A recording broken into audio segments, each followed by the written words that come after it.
Friends welcome to Niranjan கவிதைகள். Hello friends welcome to Niranjan கவிதைகள். இன்றைக்கி சூப்பரான வாழைத்தண்டு சாம்பார், சிம்பிள் சூப்பர் வாழைத்தண்டு சாம்பார் தான் பார்க்க போகிறோம். அதில் பருப்பை கழுவி எடுத்துக்கணும், துவரம் பருப்பை. அதில் கொஞ்சம் வெங்காயம், ஒரு 2 வெங்காயம் அரிஞ்சு அதில் போட்டுக்கணும். அதுலேயே தக்காளி சேர்த்துக்கணும், மஞ்சள் தூள் சேர்த்துக்கணும். அதுக்கப்புறம் வந்து கொஞ்சம் பெருங்காயம் சேர்த்து பருப்பை நல்லா வேக வச்சு எடுத்துக்கணும். வாழைத்தண்டு சாம்பார் வந்து ரொம்ப ரொம்ப நல்லது உடம்புக்கு. வாழைத்தண்டு வந்து வாரத்தில் 2 நாள் எடுத்துக்கலாம்.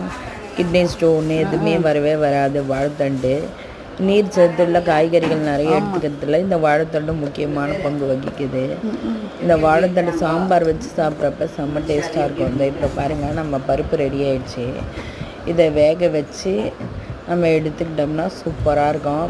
வாழைத்தண்டு, கத்திரிக்காய் எல்லாமே கட் பண்ணி ரெடியாக வச்சுருக்கேன் சாம்பார் வைக்கிறதுக்கு. இப்போ இதில் பெருங்காயம் சேர்க்குறேன் பாருங்கள். கொஞ்சம் பெருங்காயம் சேர்க்குறப்ப பருப்பில் வாழ்வு கலையும். இப்போ பருப்பு வேக வச்சு எடுத்து வச்சாச்சு. சாம்பார் தாளிக்கிறோம். எண்ணெய் ஊற்றி கொஞ்சம் கடுகு போட்டு சாம்பார் தாளித்து இந்த பருப்பு வேக வச்சு பாருங்கள். தக்காளியோடு வேக வச்சுருக்கேன். காய்கறி வெட்டி ரெடியாக வச்சுருக்கோம். வாழைத்தண்டு எல்லாமே. இப்போ இந்த டைமில் தாளிக்கிறதுக்கு மட்டும் கொஞ்சம் வெங்காயம் தக்காளி சேர்க்குறேன். ஏன்னா ஏற்கனவே வெங்காயம் தக்காளி நிறைய வந்து நம்ம பருப்பில் சேர்த்து வேக வச்சு வச்சுருக்கோம். அது வந்து நமக்கு ஏன் வெங்காயம் தக்காளி பருப்பில் போட்டு சேர்க்குறோம்னா நமக்கு டேஸ்ட்டாக இருக்கும் அந்த சாம்பார். டிஃப்ரெண்ட் டேஸ்ட்டாக இருக்கும் வெங்காயம் தக்காளி பருப்பில் சேர்த்து இது பண்ணுறப்ப. இப்போ வெங்காயம் தக்காளி வதக்கியாச்சு. அதுலேயே நம்ம பருப்பு வேக வச்ச தண்ணியை கொஞ்சமாக அதில் சேர்த்து அதில் வந்து தேவையான அளவு தண்ணி சேர்த்து காய்கறி சேர்த்துக்கிறோம். காய்கறி சேர்த்து அதில் 1 ஸ்பூன் மிளகாத்தூள் சேர்க்குறேன்.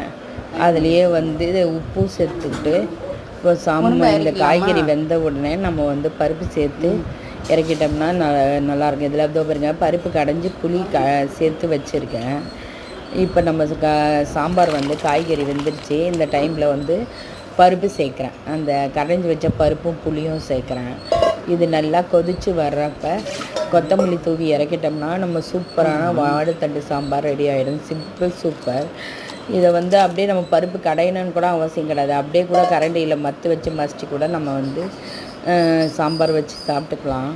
சூப்பரான வாழைத்தண்டு சாம்பார். இது உடம்புக்கும் நல்லா ஆரோக்கியமானது. வாழைத்தண்டு வந்து ரொம்ப ரொம்ப ரொம்ப ரொம்ப உடம்புக்கு நல்லது. வாரத்தில் 4 நாள் எடுத்துக்கலாம். இந்த வாழைத்தண்டை பொரியலாக எடுத்துக்கலாம், அப்புறம் வந்து கூட்டாக எடுத்துக்கலாம், சூப்பாக எடுத்துக்கலாம், ஜூஸாக எடுத்துக்கலாம், எப்படி வேணால் எடுத்துக்கலாம். வாழைத்தண்டு சூப்பரான நம்ம வாழைத்தண்டு சாம்பார் ரெடி ஆகிடுச்சு.